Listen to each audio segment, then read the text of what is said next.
Hey, Julie. Am I the only one here? So far, weird. Oh, there's something going on tonight that I don't know about? I don't know. You know what? I haven't checked my email in a couple hours. So there could be, I guess. Oh, wait. I think so. How are you? Good. Good. Are you in? You're in Santa Barbara, aren't you? Yeah. Let's see. I'm looking. I realized that I actually have two long lectures, and I'm going to look at the schedule and see if I can split them.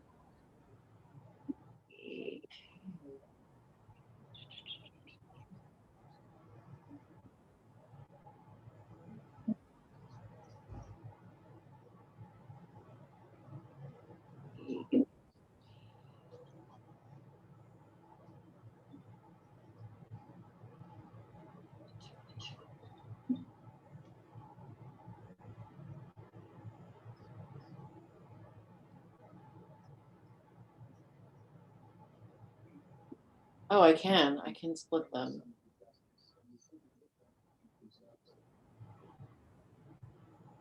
Oh, good. Because we're kind of ahead, so I think I'll be able to not do two huge lectures tonight, which will be good. Anyway, oh, I have two people. Hold on.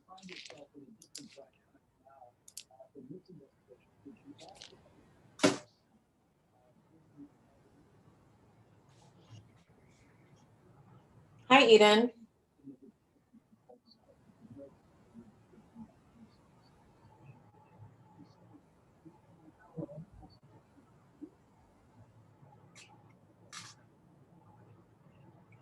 Hi, Madison. Hi, how are you? Good. I was asked, oh wait, Sandy's here. Hold on. I'll wait before I start talking to the group.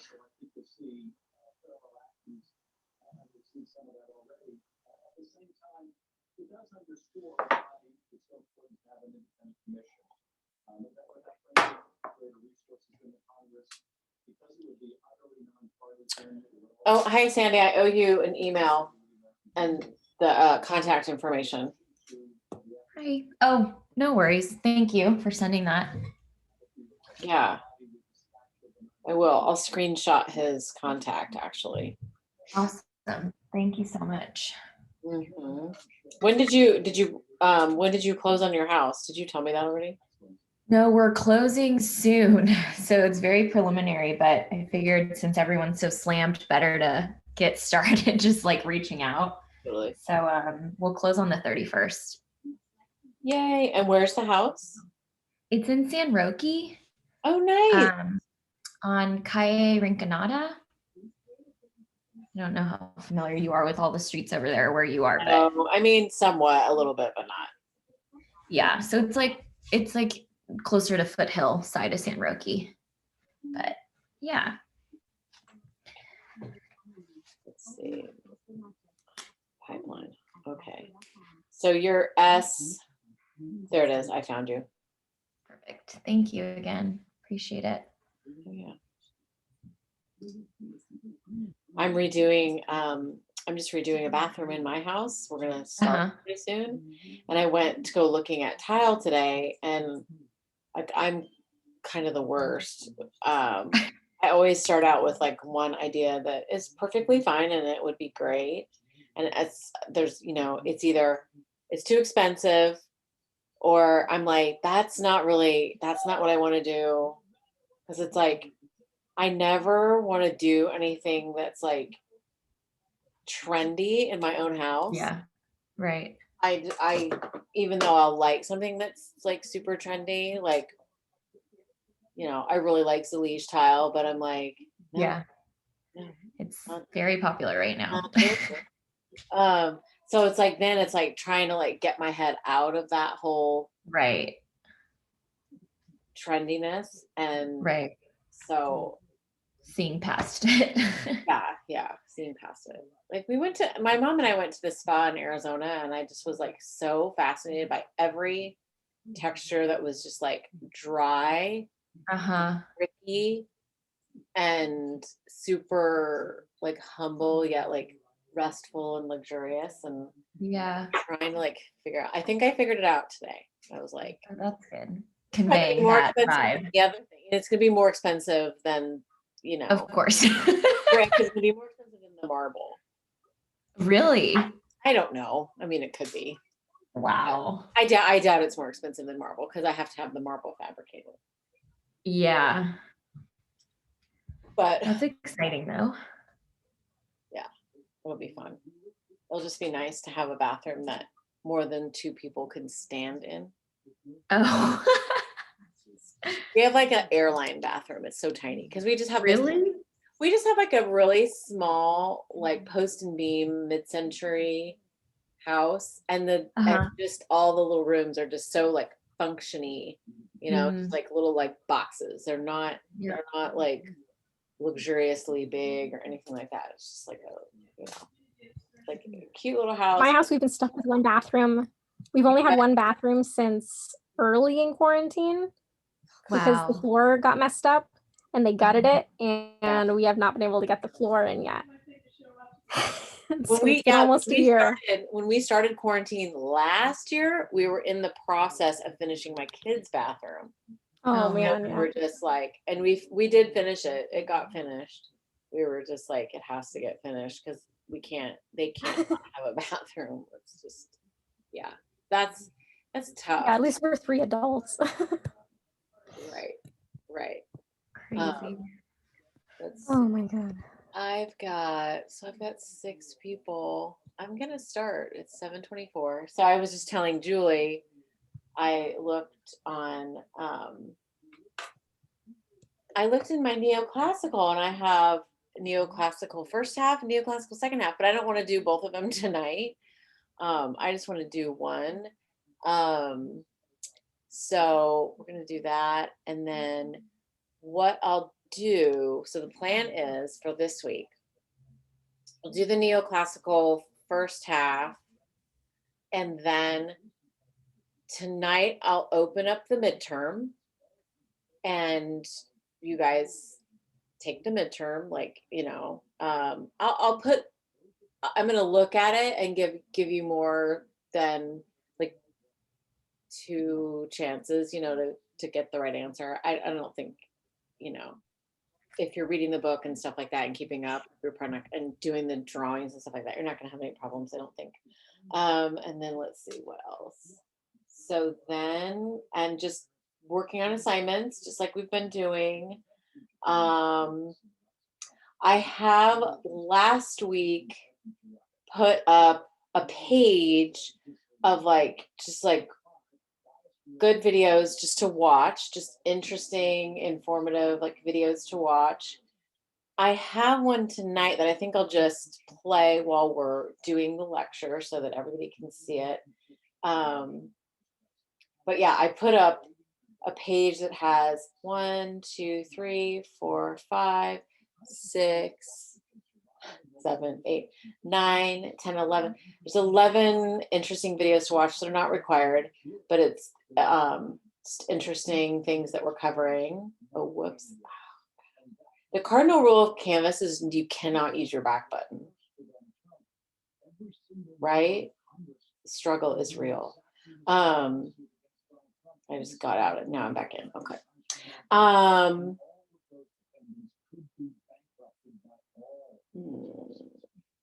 Week 5. So that is week, what did I just say? Week 8.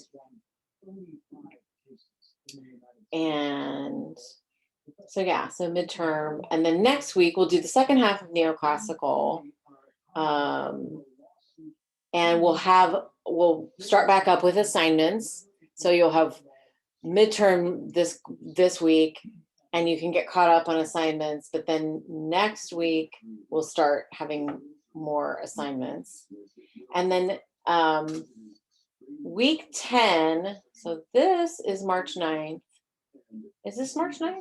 Oh my gosh. Okay, so March 16th, that week, starting that week, I want you guys to click on, and I'll open it up, but I'm gonna tell you about it tonight. I want you to click on, it's like a final project sign up next week.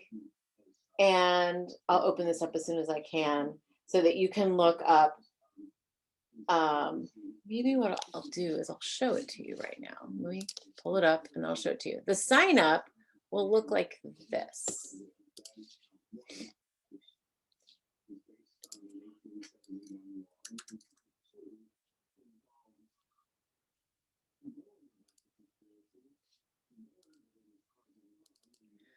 While we're waiting here for me to pull this up, has anybody gotten any like questions or like been asked your opinion about going back to school, either part-time or full-time?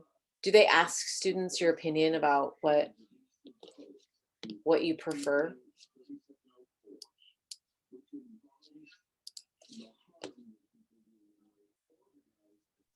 I saw there was a survey recently, but I didn't actually look at it. So that might have been. I know it's kind of funny too, because they have like for Santa Barbara Public, Santa Barbara Unified or whatever, they'll just send out so many surveys. And after a while, you're just like, haven't I filled this out? Yeah, I'm just like. Well, actually, Armando called me last week and was like, I just need to know, like, what's your preference, next fall? And I said, well, conceivably, as far as I know, I'll be vaccinated by then. So I don't really have a problem teaching in person.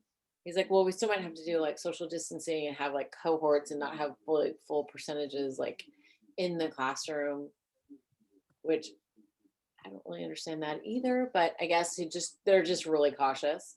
So I was like, I'm completely happy, especially with teaching materials in the fall, completely happy with being in person as long as I'm vaccinated, which I'm assuming I will be. I'm just going to go with that assumption. Anyway, can you see my screen? Yep. And if you guys have a better idea of how to do this, so this is what it is. Here are some subject ideas. Believe me, this is not an exhaustive. So on the far left side in the yellow, this is not an exhaustive list of subject ideas.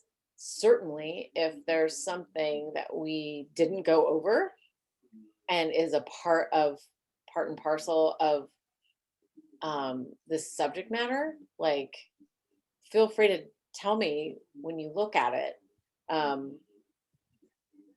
what you want to do. So this is how you do it. You're like, if you're trying to figure out ideas, like if you can't think of anything, here's some ideas. Then when you've thought of your idea, you just sign up here and you put in your name here, and then you say what your subject is going to be.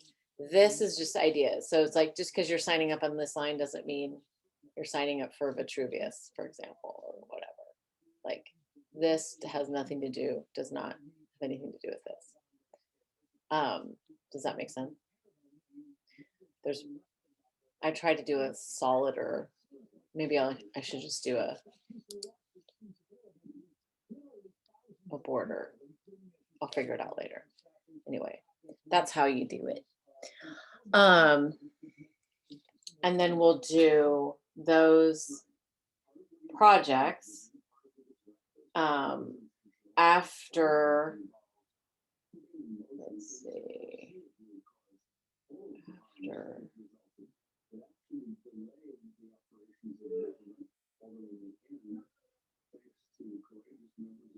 paper and presentation.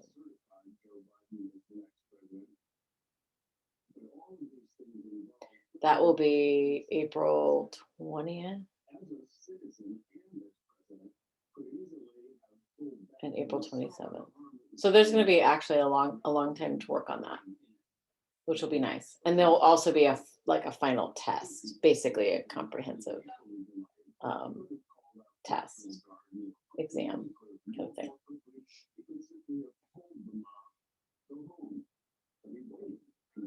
Okay. All right. I am going to start. Well, I've been drawing Wells Cathedral. I've actually seen a lot of resources about it. So I might actually be able to do a project on the cathedral. Oh, that's cool. Yeah. Okay, so you're still working on that? Oh my gosh. Yeah, I'm almost done. I'm just looking at the shadows. So fun. Hold on 1 second. I have to turn off my MSNBC. Okay.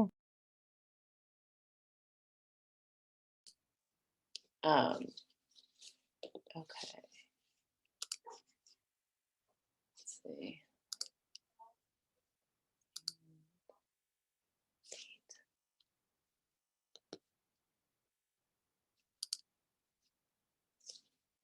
Hold on 1 second, sorry.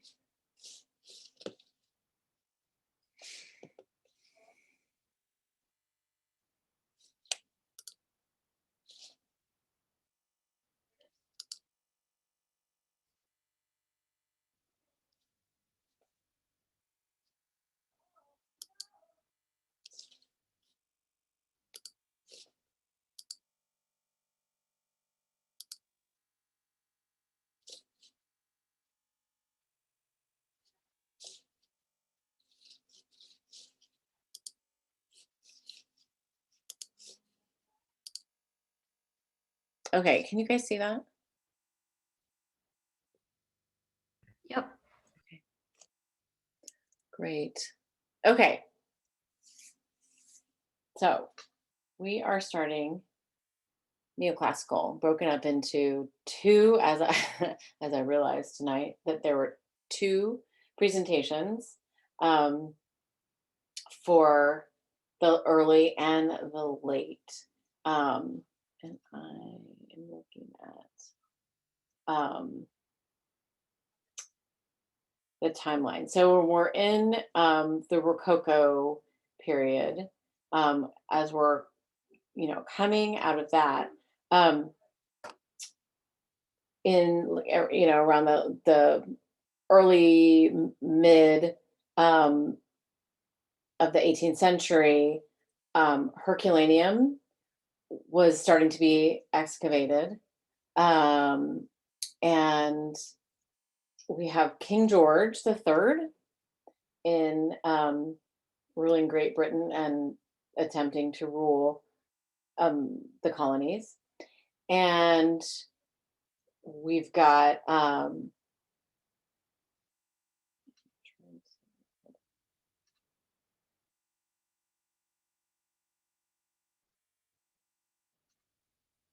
I have the book on Kindle, and it is the worst. So we have King Louis, and we have Marie Antoinette in France. Okay, so what was happening during the excavation? So once Herculaneum and Pompeii, which was 10 years after Herculaneum got excavated, it just caused this huge sensation. So if you think about our Rococo interiors and how, relatively like light they sort of were, they still had, a lot of swirls and very dramatic, with that balance sort of asymmetry.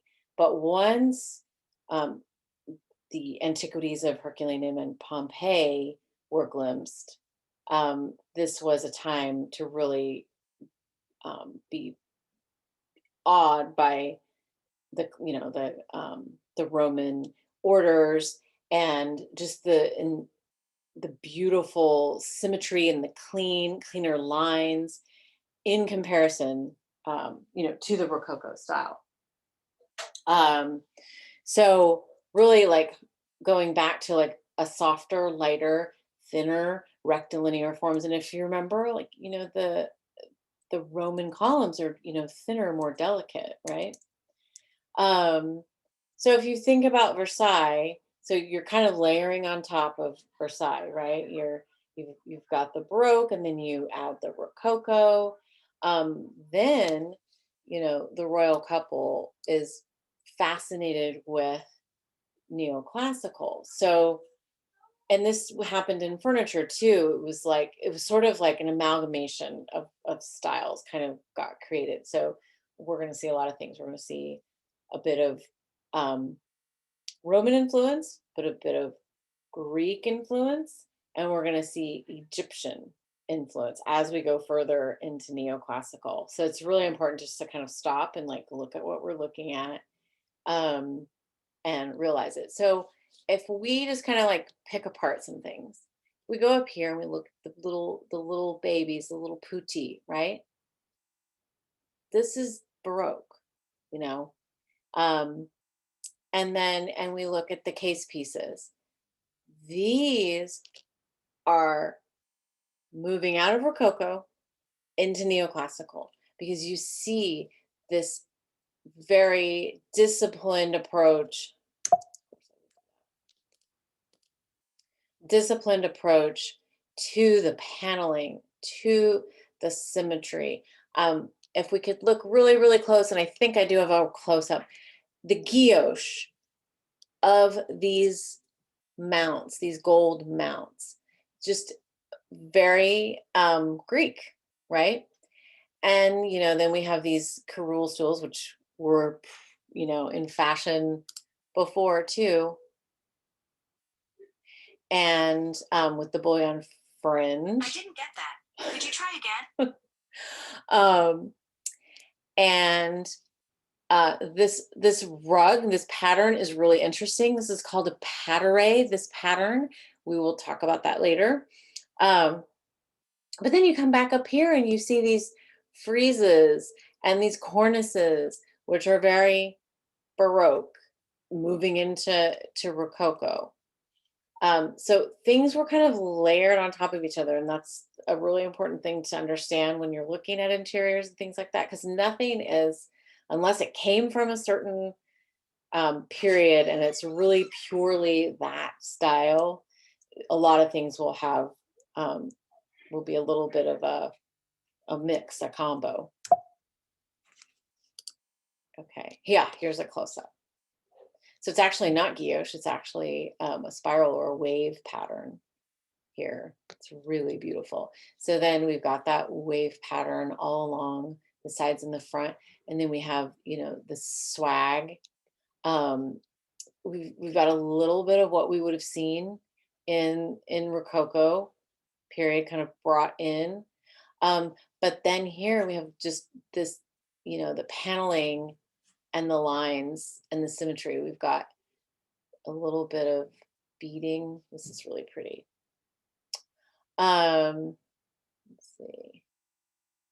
So this is a case piece designer, super famous during the neoclassical period, Reisner.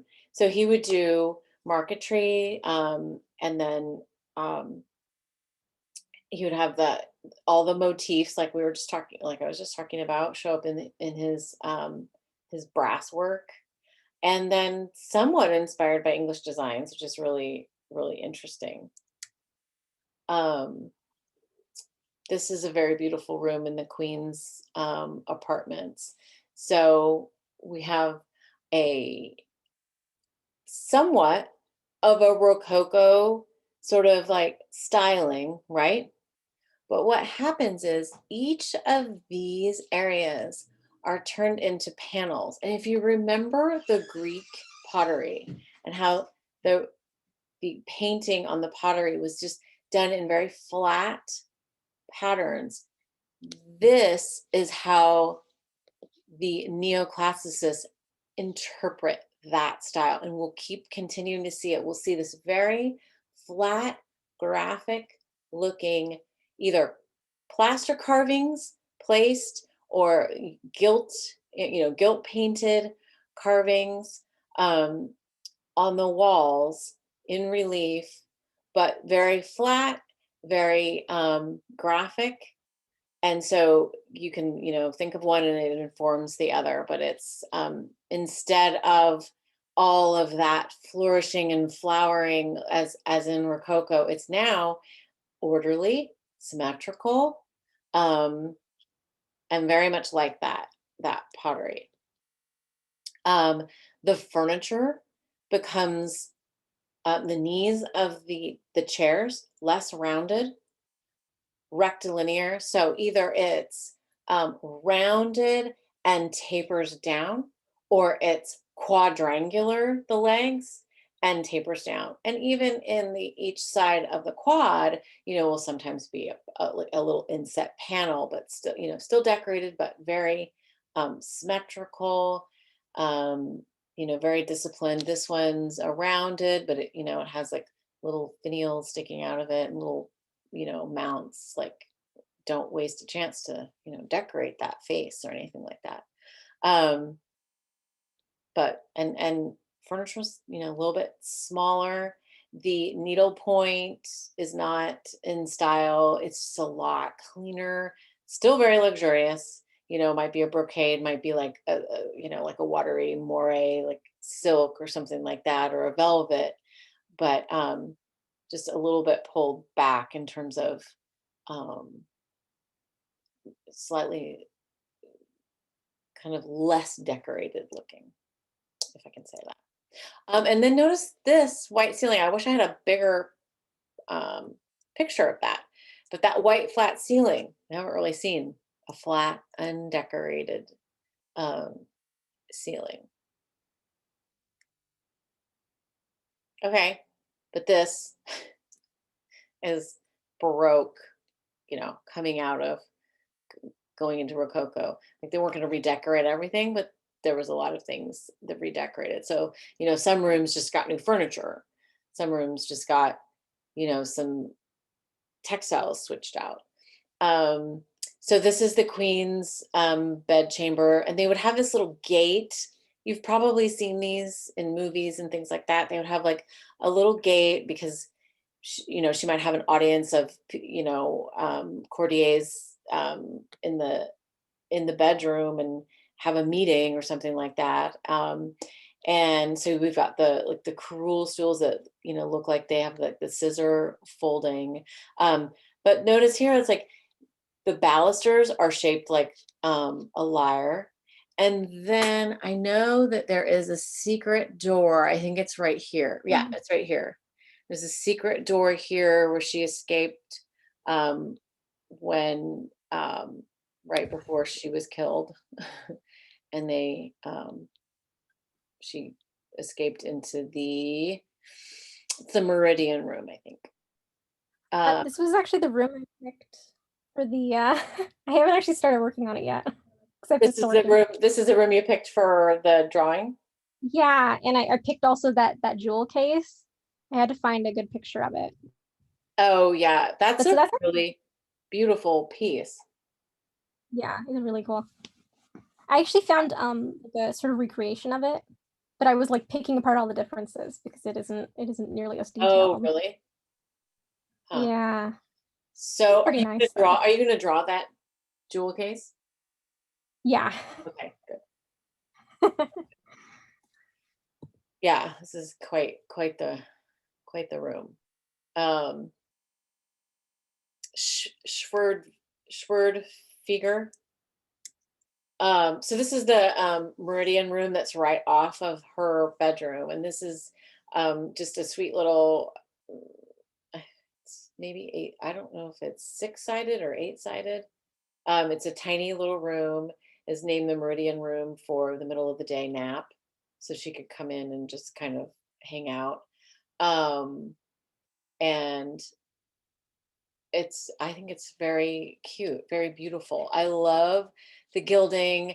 And then, you go back to that, to the paneling on the wall, and we've got urns with garlands, with,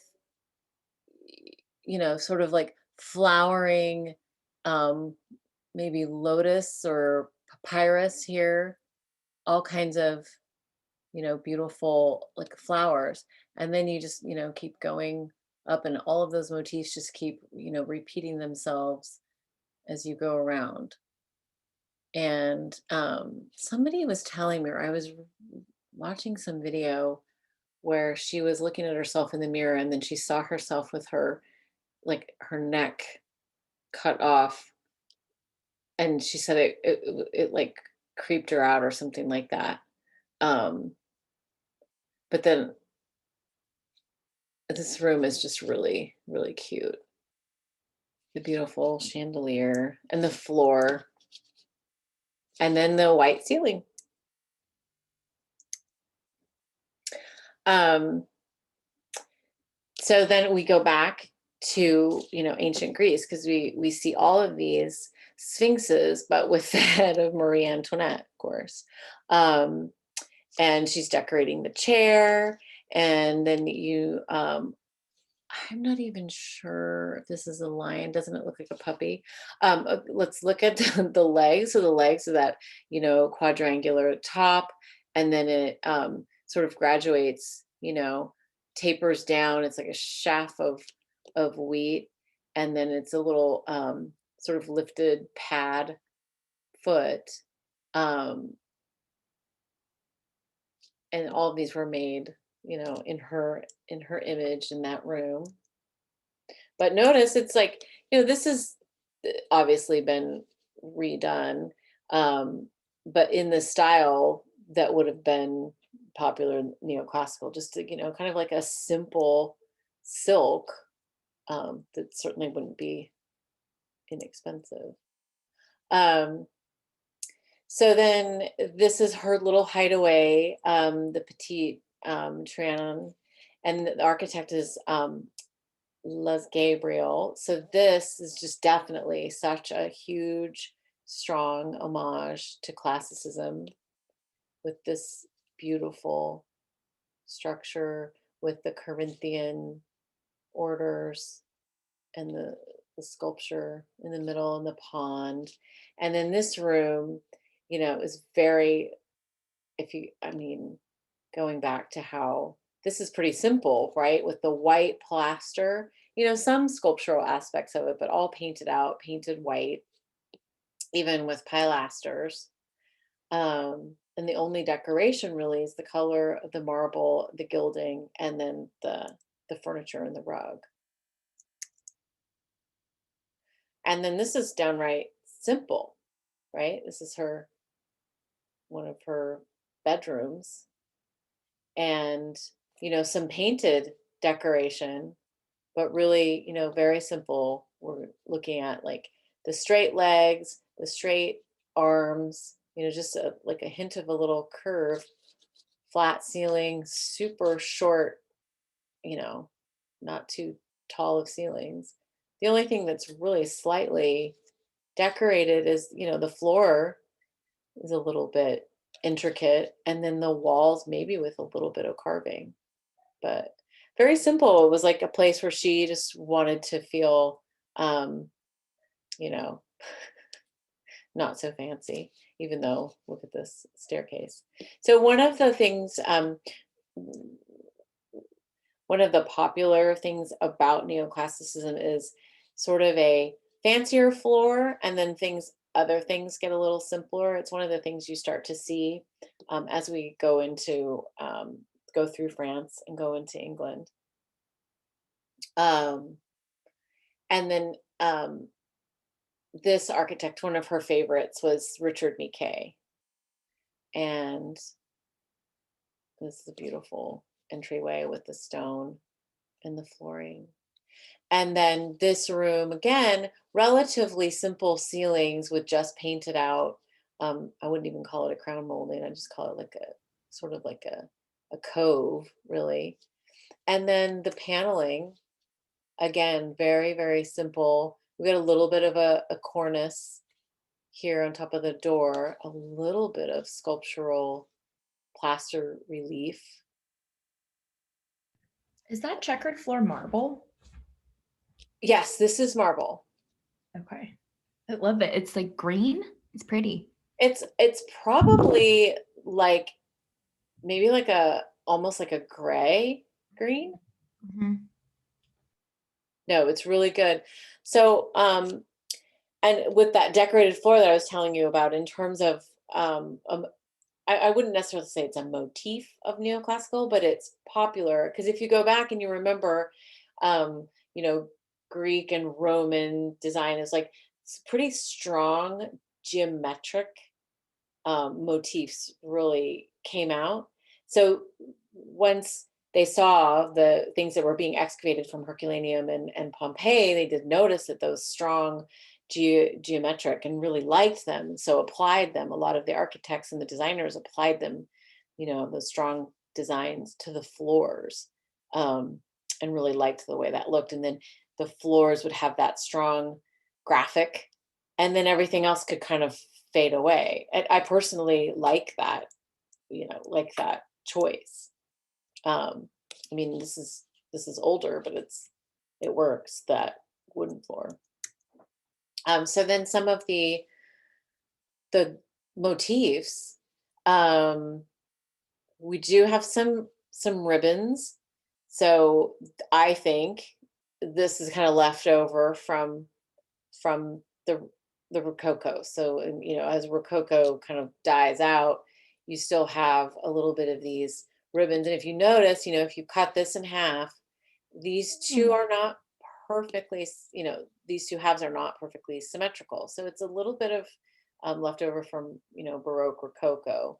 There's a lot of Rococo, those Rococo ribbons in the Marie Antoinette bedroom on the wallpaper and on the bed draperies, I think. Uh-huh. Yeah. Yeah. I mean, I think she really liked those ribbons. And then we have like the garland, the swagging garland, also with ribbons here. And then we have kind of like a combo. This is to me like a combo of the ronceau and the garland here. Basically sort of like a floral motif just sort of winding its way through. And then we've got corbels, garlands, and urns. A lot of urns. There's an urn, garland, festoon. And then a diaper pattern. So if you think about that whole the popularity of the geometric pattern, the diaper pattern is the same sort of idea. A diaper pattern is just a little bit smaller of a repeated geometric. So anything that's, smallish, kind of dense, is considered to be a diaper pattern. If you think about what's popular now, I mean, a lot of this kind of tile, is very popular. This kind of wallpaper is very popular. So, and then going back to like furniture style, so the straight legs, either like a fluted leg, like a reed, basically like what looks to be like lines or striations, vertical, and then either the leg is rounded or it can be squared off, quadrangular. And here's some examples, and then they're keep going. There's a lot of different ones. So scrolls, guilloche, urns. Here's a guilloche. I think I got them all.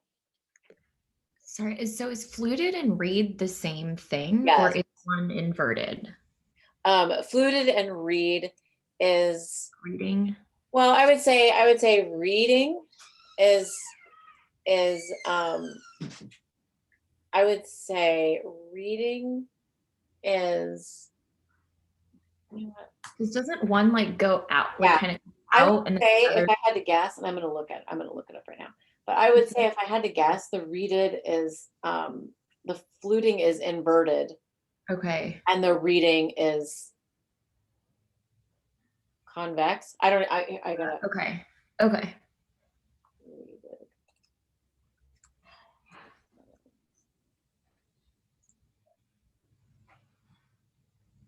I feel like I'm seeing that a lot in like cabinetry detailing right now too. I know. I'm Involved. obsessed. I'm obsessed with anything rated. I'm obsessed with reading. It's so pretty. I just like was trying to figure out the direction of which one. Fluted versus rated.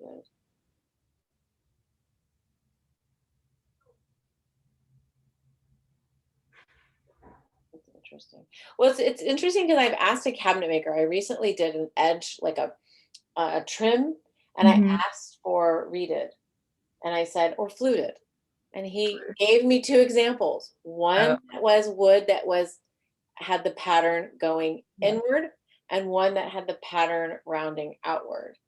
But he didn't tell me which one was which. Okay. But ribbed, it can be ribbed, reeded, you know. That's a really interesting question. I'm going to figure that out.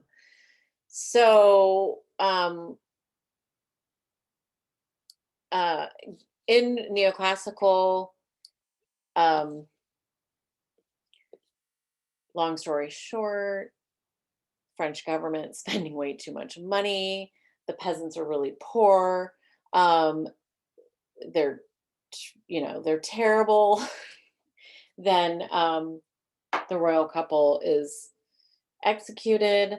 And then France is ruled by a 5-person sort of committee called the Directoire. Napoleon comes in and he says, no, I'm going to take over. Obviously, I'm simplifying this. So, but while that's sort of happening, this is what's happening style-wise. So motifs from Egypt, Greece, Rome, sort of kind of get like melded all together into like a soup, right? Beautiful, sparingly decorated. Like, this painting is a great example of just like how you can do a lot with 3 pieces of furniture and some good lighting. She's on what looks to be somewhat of a cline. And like this very simple recamier, which is what it was called. Basically like somewhat of a chaise, but with 2 sides. And the whole style, she's very she's a high status nobility, but yet bare feet, extremely simple. She's wearing an empire style dress, which is not so unlike the robes or the things that women were wearing in the statues that they saw excavated from Pompeii. So it's a very classical sort of look. Symmetrical, very orderly, very balanced, and the legs go straight, but some things will be carved. Obviously, this is very similar to the the barley twists, and then the rounded legs, and then the feet. This sort of pedestal holding a vessel on the top of it, or is that a vessel? Yeah, it looks like something that you would burn. It's like a little lamp on top of there. Just a little bit more decorated, but but looks to be like the palmette, right? Doesn't that look like that? Right there at the bottom. Anyway, very simple.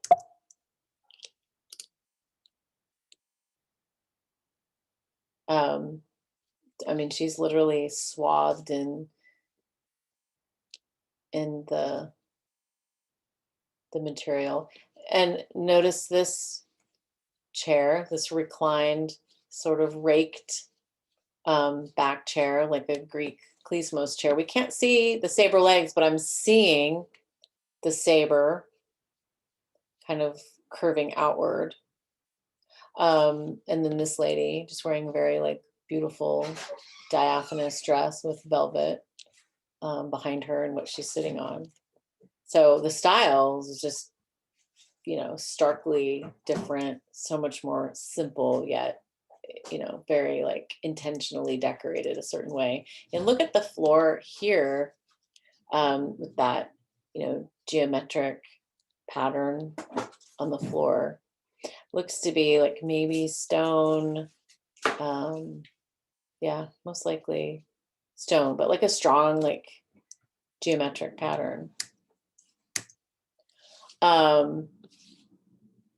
Then we look specifically, at some pieces of furniture. I don't know why these are so. Anyway, this one, is like the curule stool, except sort of like mushed into a little bit of a Greek. It's like Greek and a little bit of Roman, kind of mixed together. Yeah, the Thronos and the Klezmos sort of mixed together, but then like scaled down.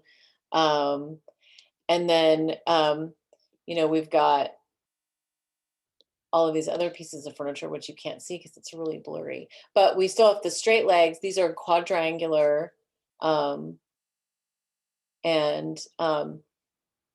just more like rectilinear, less fussy in terms of the curves. Although this is getting, into more curve.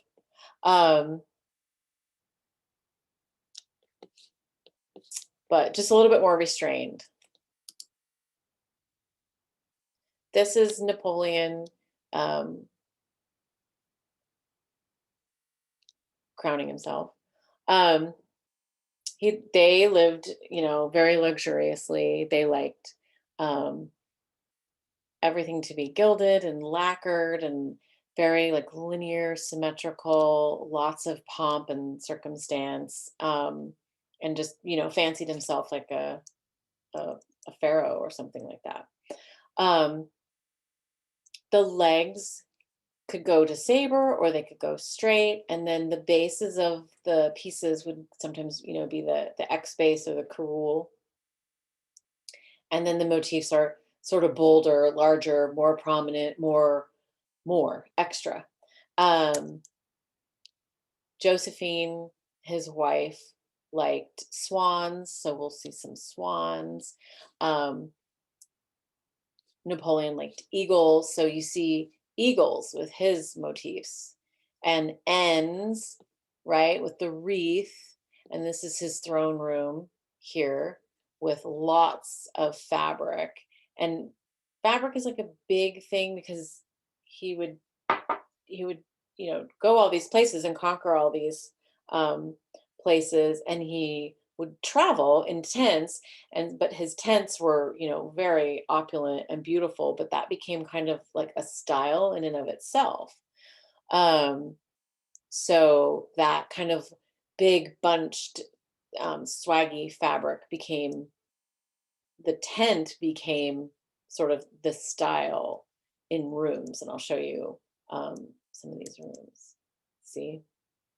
So this is his bedchamber at Malmaison.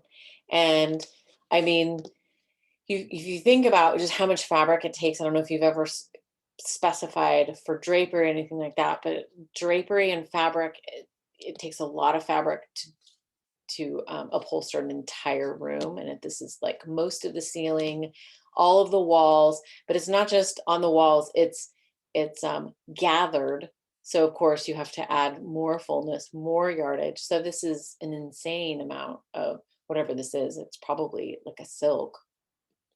So kind of making this bedroom look tent-like to remind him of his days as the conquering hero. But you notice these pilasters or columns, are very thin, more like Roman columns, right? And then the ceiling is decorated, either painted, and then we've got the plaster paneling and decoration. And then we've got the eagle right on top of the bed. And look, we've got huge swan with wings sort of laid back. And I don't, well, we might see a close up of this little table, but notice this little traveling case right here. And you notice how it has the U-shaped, the carule sort of motif here. And it's just a totally different piece of furniture that, nobody in Roman times would have had, to carry like important papers or whatever he felt like he needed to carry if he was in a big hurry to, like, run to the next location. But notice the furniture here, the legs, they're the rounded kind of leg, but they still taper down. They're really fairly simple. And then over here, this,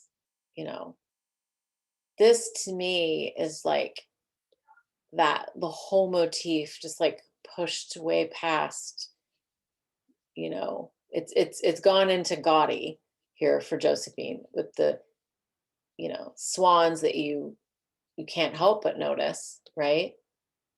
And then this sort of like raked back, and then the saber legs, and we've got everything. We've got like guilloche down here.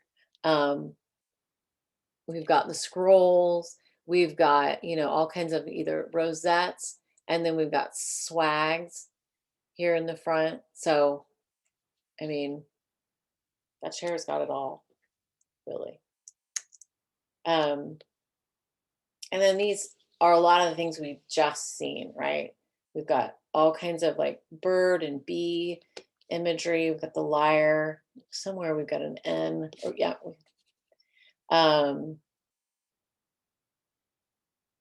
Sphinxes. Yeah. Eagles, palm leaves, laurel leaves, winged lions, bees. But everything gets a lot more, linear, symmetrical. They kind of get everything a little bit over decorated and fancy. So you notice this kind of day bed type of thing, very decorated with all of those, same motifs that we've seen with the brass gilded mounts. Same over here, and then that sloping line of that raked back.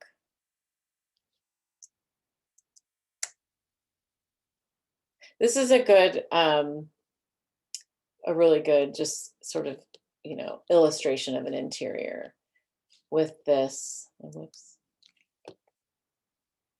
with the paneled walls here. Wondering if I can get you a better one.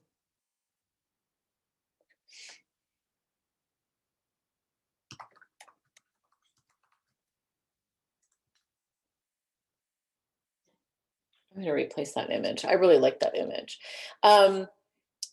So I'll walk you through it. So it's like paneling with the urn, and then we've got niches with statues with urns. So it's like motif on top of motif. If this wasn't enough of a motif, we're going to add this motif, but we're going to do it in 3 dimensions. And then just spare, but then we go up here and it kind of takes on more of an Egyptian type of feeling, in that it's like a story that we're looking at in these panels as we go along the room, right? And then we come up here and there's more. So I want to see this clearer. So it's almost like it's Baroque going away, but those same architectonic aspects are kept with the layering and the hierarchical and the friezes and the cornices, and all of that just sort of like layered on top. It's like they couldn't quite forget the Baroque period and the decorating and the high ceilings, because they had the ability. But it's really interesting. And then here's, the the Recamier here. And then we've got statues, and then very symmetrical. You cut this in half, you fold it over, it's the exact same thing.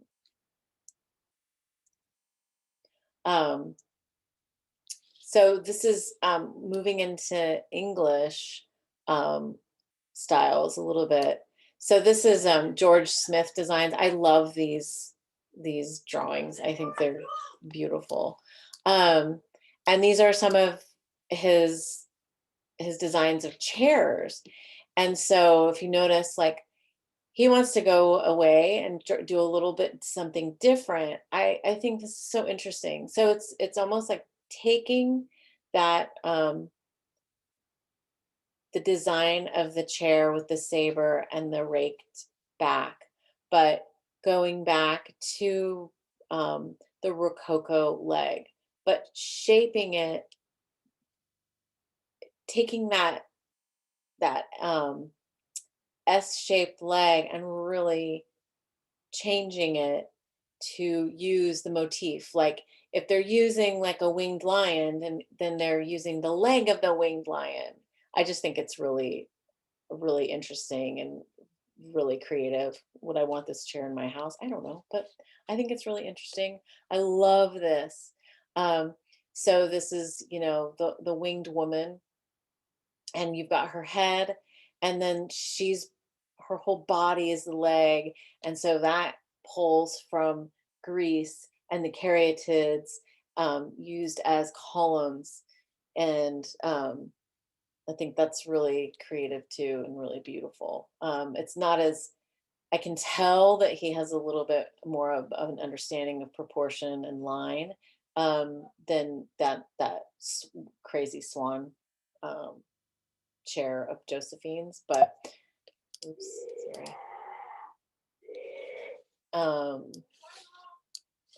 And then these chairs are like basically a variation on the same themes. It's just taking those motifs and placing them where it would be really interesting, and placing those saber legs and trying something different with that front leg, whether it's this huge winged lion with the leg, or if it's just the leg, or if it's just the Sphinx as the arm. It's really cool. So that's George Smith.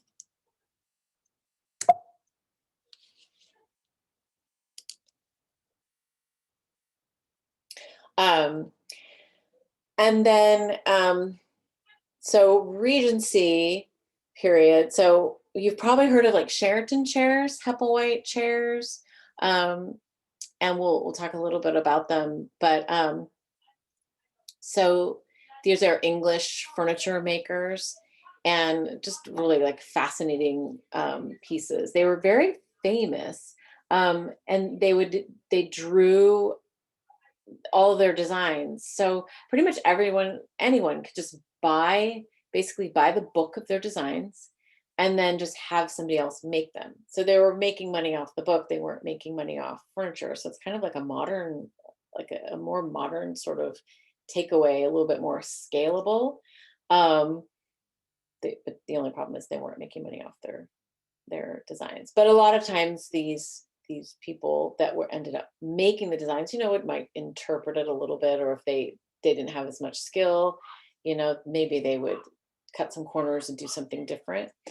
So the Sheraton and Hepplewhite furniture, they have straight, round legs, and a lot of the backs or the splats have crests or lyres or kind of like almost like heart shapes.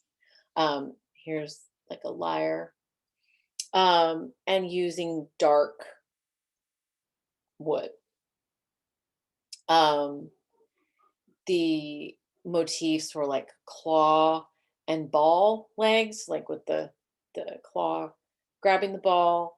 They would use a lot of leaves, sphinx, griffins, and gods, and then the lyre and urn. Oops.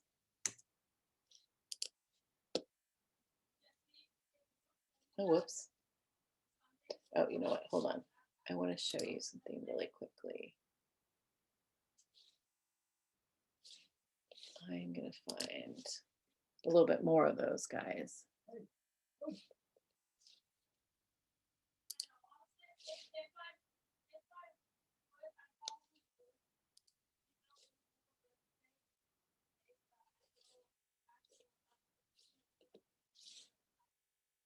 Okay, hold on.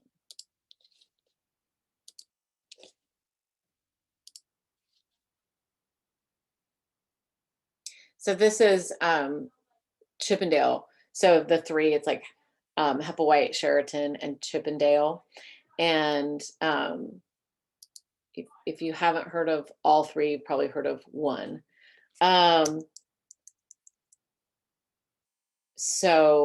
This was the front page of Chippendale's book of his drawings. So it's basically like a catalog of his designs. So he called it The Gentleman and Cabinet Maker's Director in 1754. And so he also, I guess, in the book talked about the rules of perspective. I'm just now noticing that, which is interesting. But his designs were different than Sheraton and Hepplewhite. His had Eden, more of the ribbons, very, very ornate. And he would sometimes just kind of curve that leg, kind of like the Rococo. These were super popular, these ribbon designs. I think it makes him like pretty distinctive. So he liked a lot of the Rococo motifs, really liked the shells and the curves. So there's an example. And then I think this is interesting that we're seeing like the needle point, which kind of went out of style. But if you think about it, what was maybe going out of style in France took a lot longer to go out of style in England and America.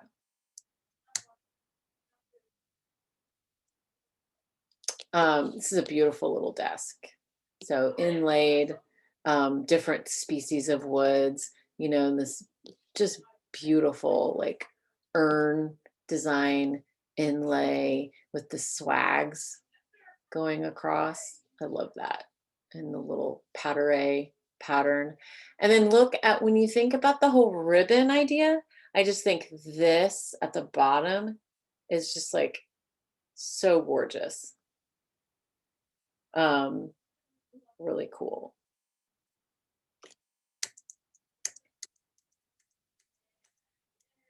So, really different from what's going on over here.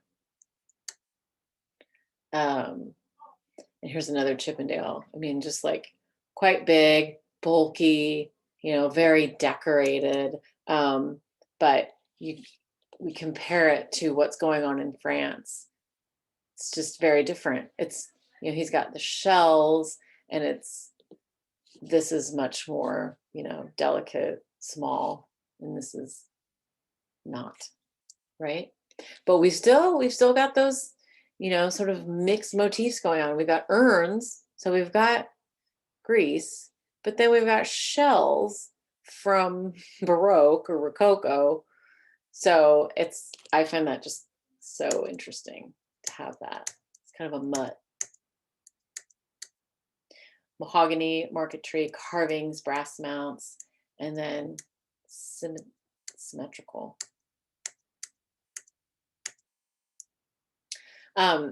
This is Hepplewhite.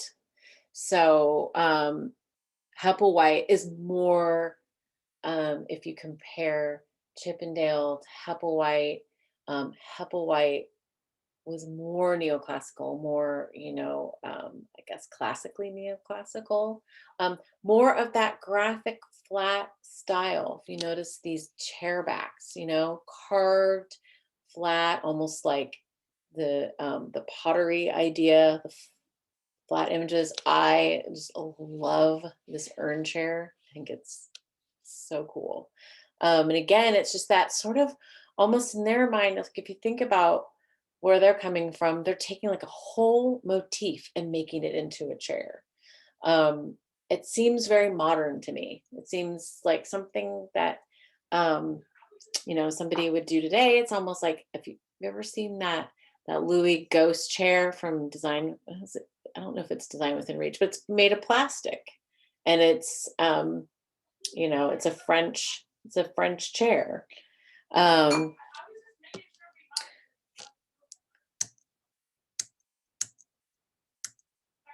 So ovals, and then within this oval is the Pateray design, which we'll learn more about. And then this is a shield, right? But within the shield, you can't just have one motif. You have to have swag. And then you've got to have, I don't even know what that is. But here we've got an urn, not just an urn with swags hanging down, right? And then other, like a fan design, this has got some sort of, floribunda there. This has ribbons and some laurel motif. And then as I write down here, common decorative motifs include graceful swags, curling ribbons, feathers, classical urns, and trees. And here's some other Hepplewhite pieces.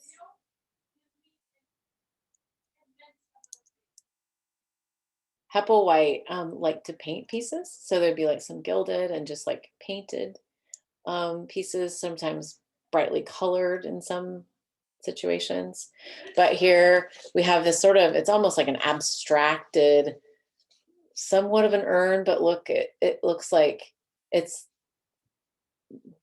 sort of a canthus style kind of leaf happening here. And then we've got sort of a cartouche or like a lozenge here. And then I would say, Sandy, fluted here. I do think fluted is inverted. Okay, thank you. This is a Hepplewhite piece painted, fairly, probably, quite brightly colored. It seems pretty bright to me, but it could have been restored. And we've got urns and swags, and we've got sort of Ronceau Floriate patterns here. But we've got these straight legs.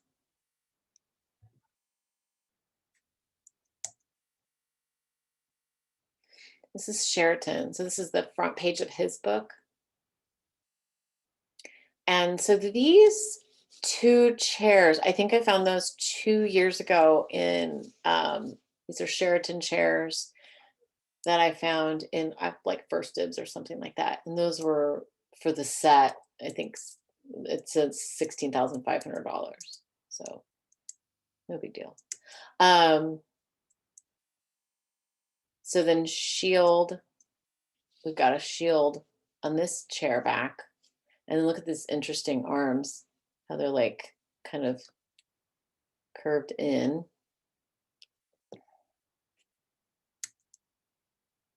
Sometimes he uses stretchers, like on the back of those chairs.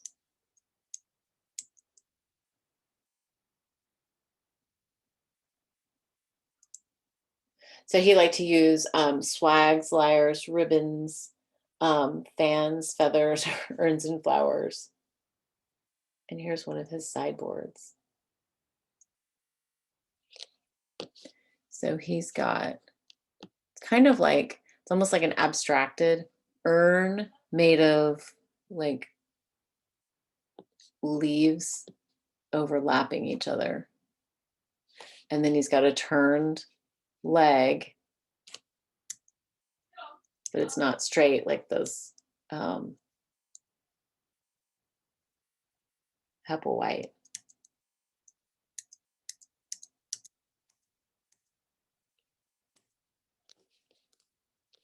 Oh, I think that's it for that one. But then next week we'll do more English neoclassical. Hold on one second.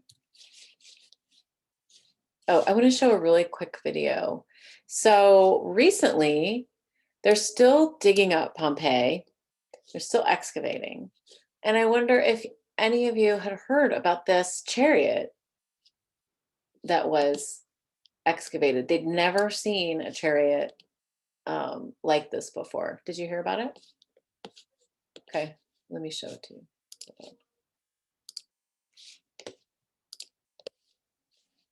So apparently it was like the Lamborghini of chariots. Okay.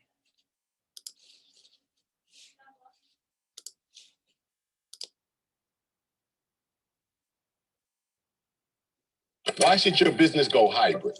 Here's the beauty of a hybrid cloud approach with IBM. Your data, apps, and clouds all work together in concert. It's never pressure. Sorry, I can't see it. Carolina Diamonds got a shot.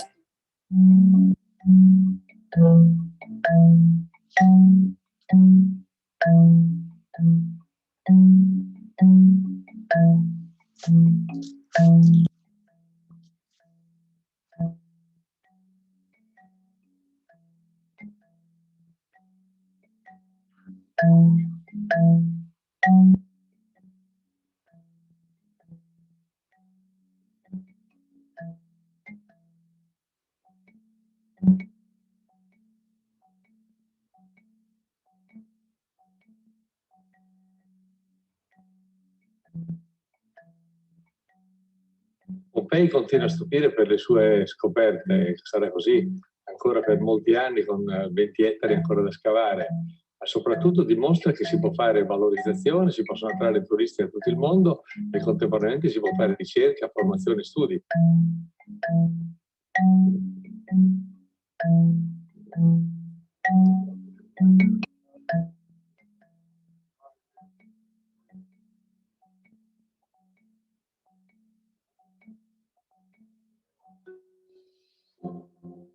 Anyway, short little thing, but I did not know that, but it recently just came out. There it is. Sorry. It just came out. It was in the news just like 2 days ago or something like that. Just like amazing. I love the carvings of the people sort of like entwined and the relief sculptures.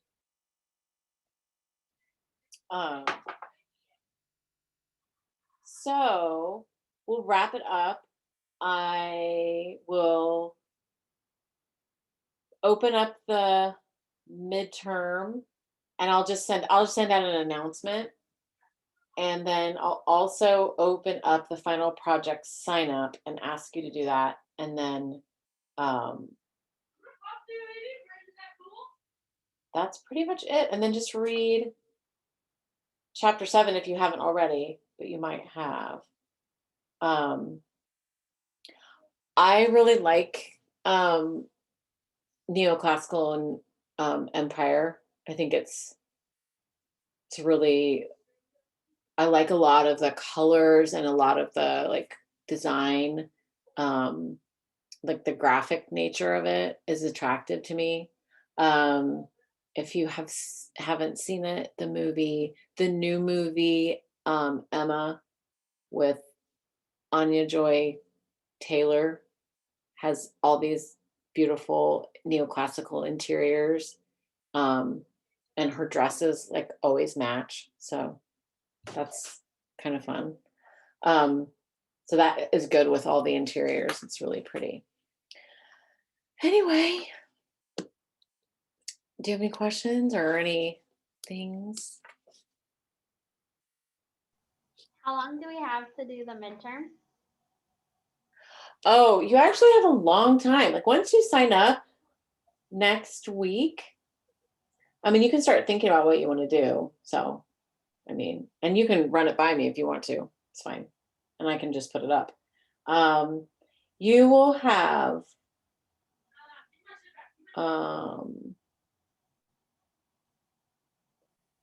until you'll have basically until the end of the semester. So you'll have like a month and a half to work on it. Okay. And there's a test as well. Final paper and presentation. Yeah, the assignment of the final paper and presentation happens on April 21st. So then you have, wait, April 6th.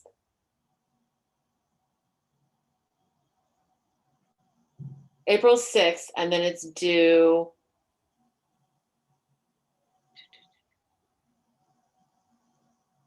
Our semester ends early, doesn't it? The final project presentations, if you come to the live class, will be on April 20th. And you can start working on your project as soon as you sign up.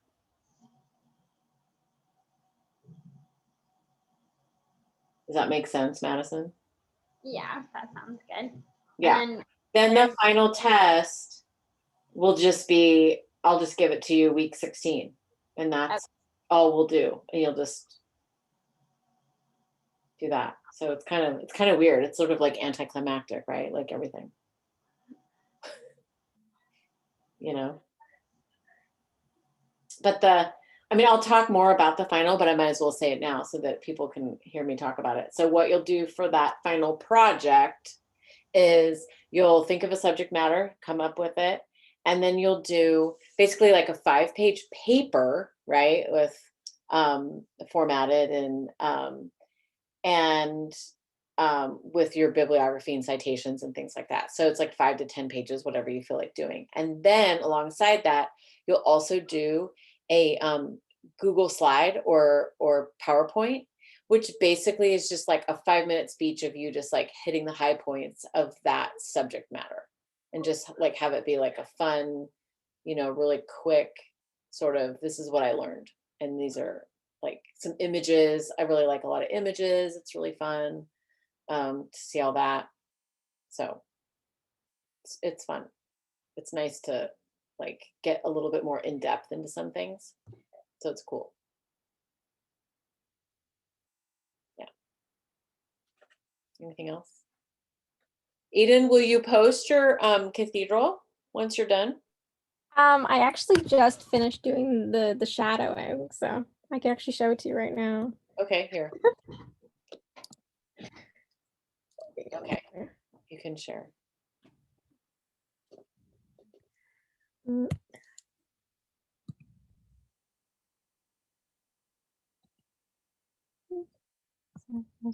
Oh, that's cool. Yeah, I kind of tried to copy the shadows where it's kind of side cast, but it's not as obvious as where it's on the towers. I like doing that part. Right. That's cool. Thanks. And I like the light gray. That's cool. Yeah, I noticed that the pillars were usually like a different Mm-hmm. type of stone, or else it was just like, Right. I don't know, like a different layer was Yeah, exposed. it's like lighter or brighter or something, or Yeah. mm-hmm. That's cool. Yeah, like So it's what? I'm gonna post that Yeah. pretty soon. No, that's really good. Cool. Thanks for sharing. Thank you. Yeah, looks good. That's fun. Well, cool. All right, you guys. Have a good night. Night. Good night. I guess. Thank you.